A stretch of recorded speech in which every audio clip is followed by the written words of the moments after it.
A priest stands in the tabernacle courtyard, shivering in the cold desert night, his hands gripping the rough handle of a bronze shovel, and there is absolutely nothing a human being can do to get in the way. We treat the divine presence as something completely immune to human behavior. But if you want to understand what it actually takes to keep the fire burning, you cannot stay. In the New Testament, you have to go all the way back to the blood-soaked sand of the Sinai desert.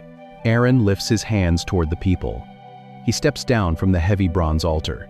A sudden, blinding flash tears through the desert sky. Fire comes out directly from the presence of the Lord and entirely consumes the sacrifice resting on the grate. The surrounding crowd screams, shouts, and falls face down in the dirt. It is a terrifying display of absolute sovereignty. No human flint struck the spark. No human breath fanned the initial flame. The fire that begins the sacrificial system of Israel is entirely divine in its origin. But God immediately hands down a relentless, exhausting requirement. You find it in Leviticus chapter 6. The command is repeated 3 separate times in a span of just 5 verses, hammering the point into the collective consciousness of the priesthood. The fire on the altar must be kept burning. It must not go out. Every morning the priest is to add firewood. God starts the fire, but he demands that humans maintain it. The holy flame is not a self-sustaining perpetual miracle. It is a fragile, divine human partnership, and it does carry that overwhelming weight sometimes. The room shakes. The wind blows.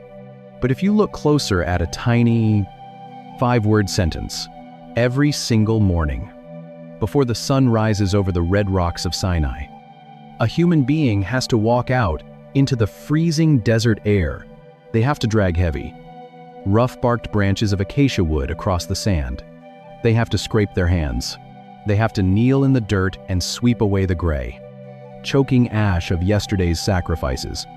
They have to carefully arrange the new logs on the bronze grate, ensuring the oxygen can properly circulate around the dying embers. Finding fuel in a barren wilderness requires immense daily intention. If the priest oversleeps, the divine fire dies. If the priest gets distracted by political arguments within the camp, the coals grow cold. If they decide that gathering wood is too menial a task for someone in spiritual leadership, the flame that literally fell from heaven turns into a pathetic mound of dead ash. The survival of the divine presence is inextricably linked to the daily labor of human hands. This is the architectural blueprint of worship that sits in the back of the Apostle Paul's mind. When he writes to the Thessalonian church, he is not inventing a new theology of the Spirit. He is pulling directly from the ancient reality of the tabernacle. He knows that the fire of Pentecost, much like the fire of Sinai, requires constant, intentional human stewardship. Buried near the end of a letter to a young, chaotic church in 1st century Greece, you start to see something. The unstoppable force reading completely misses. But the Thessalonians were not just forgetting to gather wood. They were actively doing something much worse to the altar of their own gatherings. The Thessalonians were not neglecting the altar. They were managing it. And we have spent 2,000 years perfecting their technique. We do not lose the presence of God because we are too sinful. We lose it because we are too sophisticated. We build massive auditoriums with perfect acoustics. But we script every single second, so the wind has no room to blow. We design intricate liturgies that map out exactly when a human being is allowed to feel sorrow, and exactly when they are required to feel joy. We structure our gatherings around a ticking clock, watching the digital red numbers count down on a screen in the back of the room, terrified that the divine might disrupt our lunch reservations. We do not throw water on the fire. We simply starve it of oxygen. The smell of a snuffed-out candle, a thin trail of gray smoke curling toward a dark ceiling. The cold, a smooth surface of a clay lamp that has not held burning olive oil in years. This is the scent of a managed religion. The Spirit of God is a consuming fire, and a consuming fire is inherently dangerous. It burns away the dead wood of our pride. You start to see a vulnerability that makes most modern believers deeply uncomfortable. The Spirit is not an invincible tidal wave. It scorches our carefully constructed reputations. It melts the iron cages of our intellectual defenses. And because we are deeply afraid of being burned, we build fireplaces made of thick, predictable theological bricks. We want the warmth. We want the aesthetic glow in the background of our lives. But we absolutely demand that the flames stay safely behind the iron grate. The Thessalonians wanted the comfort of the Spirit without the disruption of the Spirit. They wanted the prophecy, as long as it didn't interrupt the leader. They wanted the power, as long as it fit neatly into their Roman social customs. Order is not the highest virtue of a spiritual gathering. It is often the most effective weapon against the presence of God. When Paul writes SBENNUMI, he is watching a tragedy unfold. He is watching a community trade the terrifying heat of the holy for the safe predictability of a schedule. And he is issuing a cease and desist order that echoes across centuries directly into our modern pews. When the prompt comes to speak, and you swallow the words. When the urge comes to kneel on the hardwood floor, and you stay seated in the padded chair. When the conviction burns in your throat, and you wash it down with a polite smile. You are not being respectful.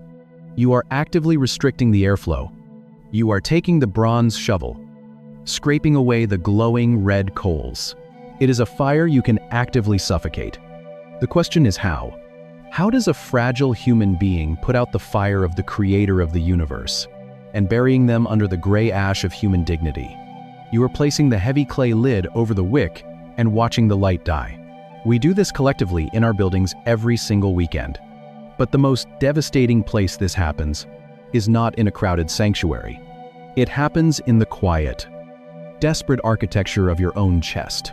You sit in your car in the driveway, the engine clicking as it cools in the dark. The headlights illuminate the empty garage door. You stare through the glass, feeling a hollow, physical ache in the center of your chest. You wonder where the heat went. You remember a season when the text of Scripture felt alive, when prayer was not a chore but a pulse, when you could physically feel the nearness of God in a crowded room. Now, there is only a cold, polished routine. You look up at the ceiling of your bedroom and ask God why He pulled away. You assume He withdrew His presence because you did not read enough chapters, or because you failed a moral test, or because the spiritual season simply shifted like the weather. The silence is not a divine abandonment. It is a human suffocation. The answer changes how you read every single interaction you have with the divine presence. It changes how you sit in a crowded room. You did not lose the fire because the sovereign wind stopped blowing. You lost it because you stopped gathering wood in the wilderness of your own schedule. You stopped creating a hospitable environment for the unpredictable. You felt the quiet, internal prompt to forgive a friend who did not deserve it, and you justified your bitterness instead. You felt the sudden urge to wake up early and sit in the absolute quiet of your living room, and you reached for the glowing, scrolling screen of your phone instead. You felt the conviction to confess a hidden habit, and you chose the safety of the dark. Every small, rationalized disobedience was a handful of gray ash swept over the glowing coals. Every time you chose the comfort of control over the vulnerability of obedience, you dropped the heavy clay lid over the wick. We think quenching the Spirit requires a massive, catastrophic moral failure. It doesn't. It only requires a slow, daily preference for a life you can completely manage. We think we are protecting our peace, but we are actually building a prison of our own preferences. When the creator of the universe whispers a direction that makes no logical sense, to give away the money you were saving, to speak to the stranger in the grocery store aisle, to abandon a career path that guarantees security, on a Sunday morning, it changes how you walk through your kitchen on a quiet Tuesday. Paul was not offering a gentle, poetic metaphor. That moment of hesitation is the moment the oxygen gets cut off. We calculate the cost. We measure the risk. We apply human common sense to a divine invitation. And in doing so, we squeeze the breath out of the very presence we claim to desperately want. If you are in a season where God feels more like a theological concept than a burning reality, you do not need to wait for a sudden lightning strike to fix your apathy. You do not need to attend a louder church gathering or find a more emotionally manipulative worship song. You need to look at the bronze grate of your own daily habits. You need to see exactly where you have restricted the airflow. The Spirit of God does not force His way into a closed, managed room. But the most beautiful part of Paul's warning is what it implies about the nature of the embers that are still smoking in your chest. A priest kneels in the cold sand before the bronze grate. He takes an iron hook. He scrapes away the thick, suffocating layers of yesterday's ash. And underneath the gray neglect, he finds a single, glowing red coal. The fire is not dead. It is waiting for oxygen. A priest sweeps the heavy ash of a desert altar, and the divine spark breathes again. To the Thessalonians, he was diagnosing a condition. He was naming a disease that most people do not even realize they have. To feel a terrified mob surrounds a house in Thessalonica, and a tiny church learns the danger of control. A leader feels the urge to manage a chaotic room, and he drops the clay lid over the wick. A modern congregation scripts every minute of a Sunday morning, and the rushing wind is locked outside the sanctuary doors. A believer feels the sudden, terrifying prompt to speak, and swallows the words to keep the peace. A human being chooses the safety of a predictable schedule, and the flame in their chest turns to gray smoke. But a single breath of obedience touches a buried coal, and the holy fire roars back to life. Same flame, same fragile partnership. But maybe the part that stays with me most is the clay lid. The SBENNUMI, the terrifying realization that the God who spoke galaxies into existence chooses to manifest His Spirit in a way that is vulnerable to my daily decisions. The coldness in my chest is not a divine punishment. It is a human symptom. He does not force my hand. He hands me a bronze shovel, points to the freezing desert of my own schedule, and asks me to gather the wood. If you are in a season where you are staring at a mound of gray ash in your own, terrifying weight of this warning, you cannot just read the English translation. You have to step into the exact grammatical reality Paul chose to write down: spiritual life. Stop praying for a lightning strike. Stop waiting for a wind you cannot control. Look at the coal. Make the uncomfortable phone call. Speak the unscripted word. Give away the money you were saving for your own security. Lift the clay lid of your own need for control. And let the oxygen hit the ember. And may the God who never despises a smoking wick give you the courage to embrace the unpredictable heat of His presence, and bring you out of the cold carrying a fire you could not have sustained on your own. Open almost any modern hymnal, or listen to the lyrics echoing off the walls of a contemporary sanctuary, and you will hear a very specific assumption. He is not preparing a sacrifice. He is not leading a prayer. He is staring at a massive, smoking pile of ash. Repeated again and again, we have built an entire religious vocabulary around the idea of a completely autonomous, overwhelming divine force. We like to think that when God moves, He moves with an irresistible momentum that simply flattens our human resistance. We imagine the Spirit of God as a lightning strike, sudden, it violent, splitting a dark sky with a blinding white flash. We expect a rushing wind to rattle the stained glass of our buildings. We wait for the physical ground to shake under our feet. We assume that if a community feels dead, or a human life feels spiritually barren, it must simply be because the sovereign wind has chosen not to blow in that particular direction today. It is a deeply comforting theology, because if the fire is entirely up to God, then the coldness is not our fault. We want a deity who overrides our choices. We want a savior who kicks down the heavy wooden door of our apathy, shattering the hinges, and drags us into transformation without requiring our active participation. We read the early chapters of the book of Acts. We see literal tongues of fire resting on heads in a Jerusalem upper room. And we build a theology that says the divine presence is something that just happens to us. But the biblical text stubbornly refuses to give us that kind of relief. The Spirit is not a lightning bolt you passively wait for. It is a flame you actively steward, waiting for a dull red glow to break through the gray. The sand beneath His sandals is freezing. When we read the New Testament, we often skip right over the urgent. repeated warnings, because they completely contradict our assumption of an unstoppable God. We pray for God to send the fire. We ask Him to pour out His presence, sitting with our hands folded in our laps, as if we are empty iron buckets, waiting on dry ground for a rainstorm we cannot control. And while there are absolutely moments of sudden, unmerited outpouring in the biblical narrative, the overwhelming pattern of the text points to a terrifying level of human agency. The ancient writers understood something that we have largely forgotten. The presence of God does not force itself upon a hostile environment. It does not dictate terms to a closed fist or a calloused heart. It responds to hunger. It requires a hospitable space. And most frighteningly of all, it can be driven away by the very people who claim to want it most. We treat the Spirit like a storm that cannot be stopped. The early Christians treated the Spirit like a campfire that could easily be smothered by the wrong kind of fuel, or starved by a lack of attention.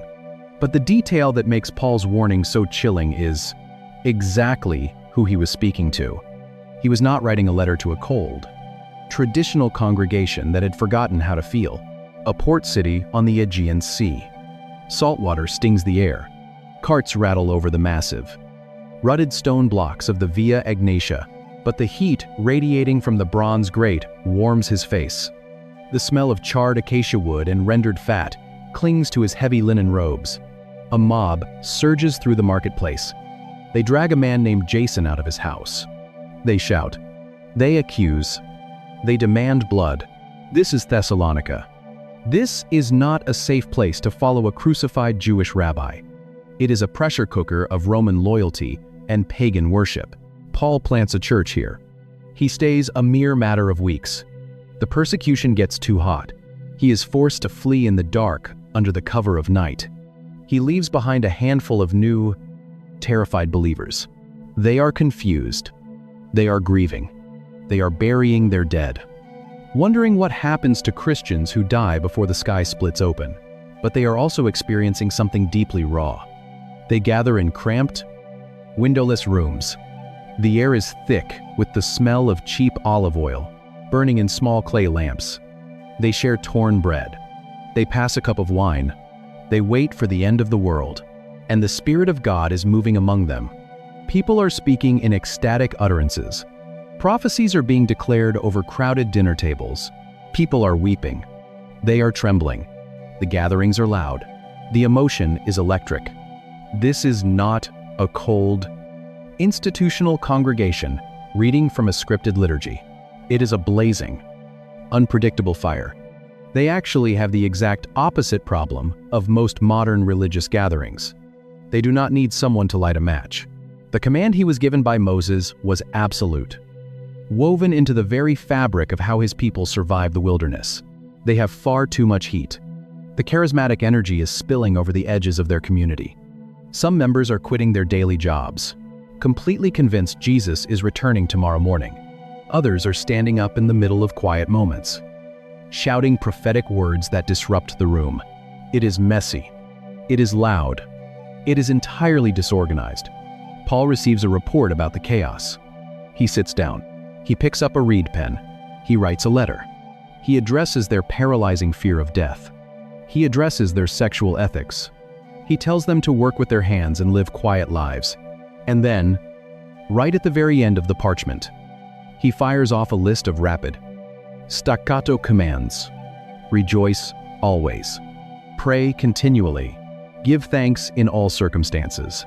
Then comes verse 19. It is 5 words in English, but only 2 words in the original text. A command so brief, so violently sharp, it lands like a physical blow. He tells a church bursting with chaotic spiritual energy to stop doing something incredibly specific, to understand exactly what they were doing to the Spirit of God. You have to look at the single, terrifying Greek verb he chooses. A heavy clay lid dropped over the sputtering wick of a small oil lamp. A thick, wet blanket thrown onto a pile of glowing orange coals. A sudden, sharp breath blowing out a candle in a dark room. These are the physical realities Paul has in his mind. The fire must be kept burning on the altar continuously. it must not go out. Every morning, he adds wood. When he reaches the end of 1 Thessalonians chapter 5, he is addressing a community that is starting to become afraid of the messiness of their own gatherings. People are prophesying. People are speaking out. And it is making the newly appointed leaders deeply nervous. They want order. They want control. And in their very human attempt to manage the chaos, they are doing something incredibly dangerous. Paul writes a command translated into English as, "Do not quench the spirit." The word Paul uses for quench here is the Greek verb SBENNUMI. It is a highly specific, tactile word. It means to extinguish, to snuff out, to suppress, or to evaporate. It is the exact same word used in Matthew chapter 25. When the foolish virgins look at their clay lamps in the middle of the dark night and cry out in panic, "Our lamps are going out. The flame is dying. The fuel is gone. The light is turning into a thin, acrid trail of black smoke." If seeing the biblical text stripped back to its original language is stirring up a hunger you haven't felt in a long time, you are exactly who this channel is for. Leave a comment with what you are seeing and hit subscribe. Because every week we go deeper into the text than you knew was possible, so the fire begins to die. SBENNUMI is not a passive word. It is an active suppression. Every evening, he sweeps the ash and tends the coals, because the fire was started by God, but it has to be maintained by men. When you extinguish a fire in the ancient world, you have to physically do something to it. You have to remove the oxygen. You have to restrict the airflow. You have to starve it of the very environment it needs to survive. The spirit is not an emotion you simply fail to manufacture. It is a presence you actively suffocate by demanding control. The Thessalonians were looking at the raw, unscripted movement of God and deciding it was simply too disorganized. They were pulling back. They were silencing the voices that made them uncomfortable. They were throwing the heavy, wet blanket of human management over the burning coals of divine revelation, because a contained religion is always easier to manage than a burning one. That root word changes everything about how we view our own spiritual lives. We do not lose the fire of God because he arbitrarily decides to withdraw his hand. We lose the fire because we decide we prefer the predictable safety of a managed room over the unpredictable heat of a living God. But the most chilling part of Paul's warning is not just the verb he uses. It is the exact grammatical tense he chooses to wrap around it. You sit in a crowded room. You feel a sudden tightening in your chest.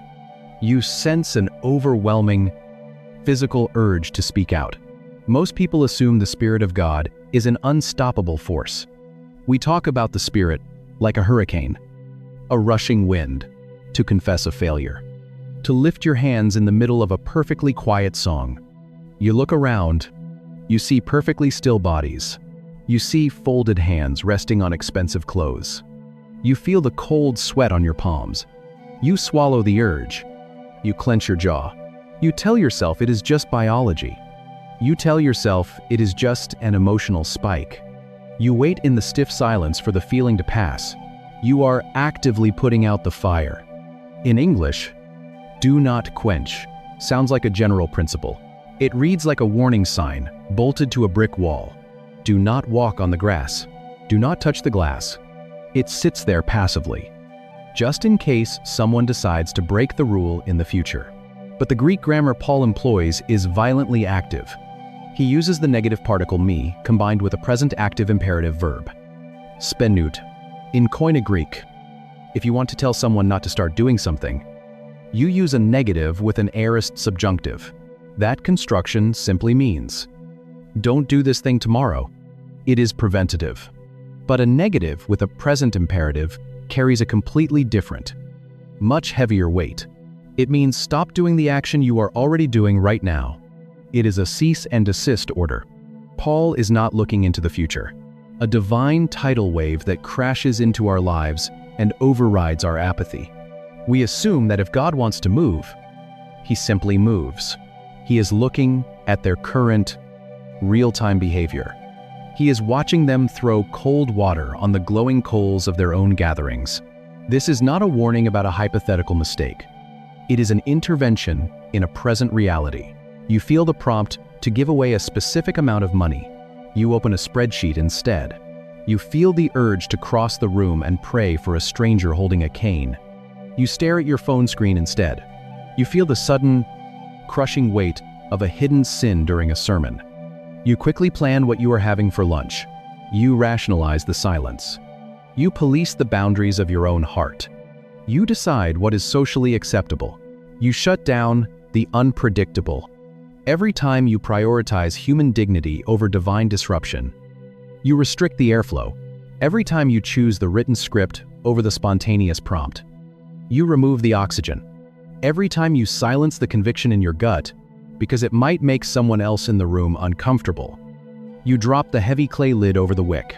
We think we are protecting the reputation of our gatherings. We are actually asphyxiating the Spirit of God.